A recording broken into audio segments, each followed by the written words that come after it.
Hello friends and welcome back to the channel. Today I'm going to be walking you through how to fight the brand new Bahamet boss in Act 8.2.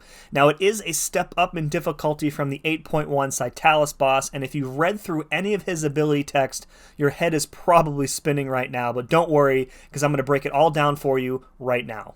I do want to make one quick note before we get started. All of the gameplay that you are about to see was recorded on the Bahamet beta that the CCP was given access to way back in January.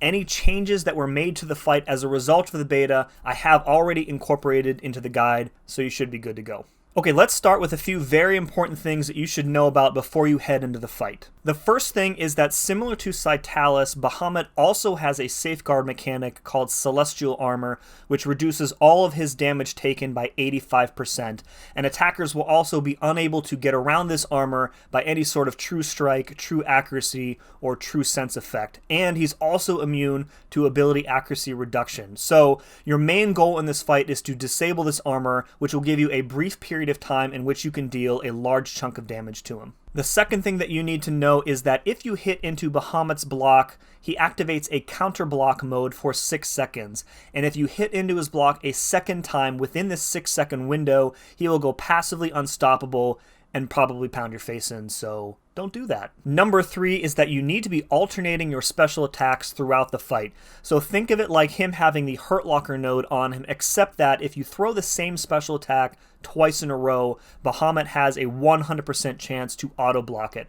Now there is an icon on your side of the screen that will always let you know which special attack you used most recently, and every time you disable his Celestial Armor, he will forget the last special attack that you used, so there are a few opportunities in the fight where you won't be punished for forgetting to alternate. Okay, next let's get into the main gameplay loop for this fight, and it's called Gamma Buildup.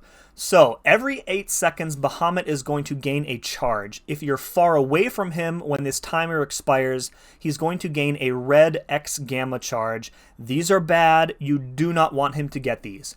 If you're close to him when the timer expires, he is instead going to gain a yellow volatility charge, and you need him to gain at least 3 of these.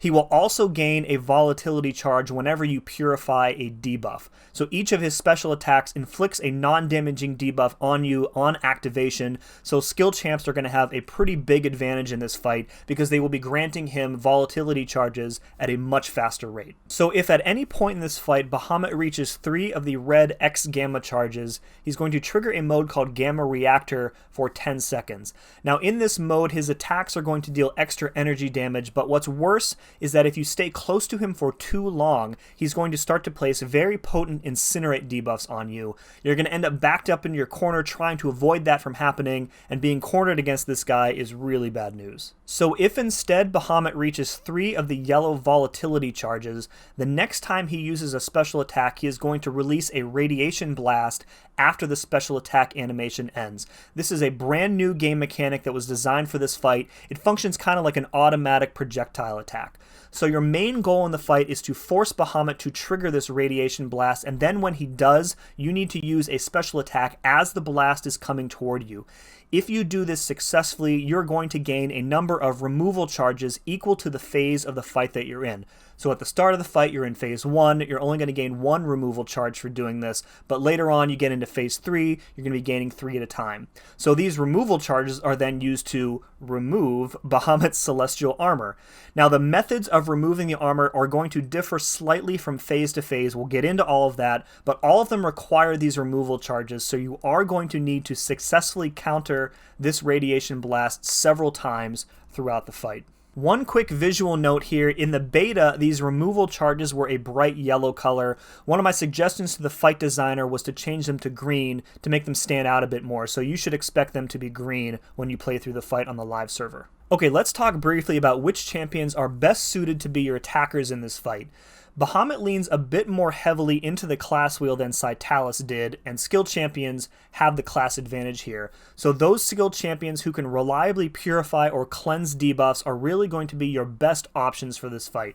So we're talking Kingpin, Crossbones, Mole Man, Agent Venom, OG Black Panther, Zemo, Jabari. These champions are going to get Bahamet those yellow volatility charges much more easily because he's going to gain one automatically whenever you remove a debuff from yourself. health. Now, the one skill champ that you really don't want to use in this fight is Elsa Bloodstone. There are points in the fight where you need a parry to actually be a parry, and Elsa's auto-evade mechanic really kind of ruins that for you, so definitely avoid using her if you can. Now, if you don't have a really good debuff shrugging option and can't rank one up, the next best thing is going to be somebody who has Incinerate immunity. Void, Apocalypse, Red Hulk, Torch, Anti-Venom, Colossus, Infamous Iron Man, all going to work just fine. I do want to warn you though, if you don't use a champion who can shrug debuffs, you can expect the fight to take much longer. And then finally, you absolutely do not want to go into this fight with a Mystic champion, because whenever Bahamet is inflicted with a Nullify or Stagger or Fate Seal effect, he is automatically going to gain one of those red X Gamma charges, which means he's then going to be in that Gamma Reactor mode much more frequently. Alright, let's jump right into the fight itself. So phase 1 lasts from the start of the fight until he gets to 81% health. During this phase, you'll need to gain a removal charge like I described earlier. Get Bahamet to 3 volatility charges, bait out a special attack, and then launch a special into the radiation blast afterward.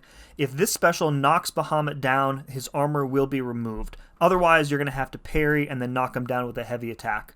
Now, the armor is going to be disabled for 15 seconds, and you'll be given a permanent cruelty passive for doing so. These passives are going to persist from fight to fight and between attackers. Now, while his armor is down, he's going to take 500% more damage, gain no power, be special locked, and his auto block will be turned off. He'll also be super aggressive, so intercepting will be pretty easy. You will have 50% increased combat power rate while the armor is down, so just wail on him for a bit, get a special or two off before the armor returns. One very important thing to note about the armor: if you deal more than 5% of his health in a single attack while the armor is down, it's going to come back right away. This is going to prevent high damage burst champs from nuking through each phase in one go. Now, once you get him down to 80% health, the next phase starts immediately.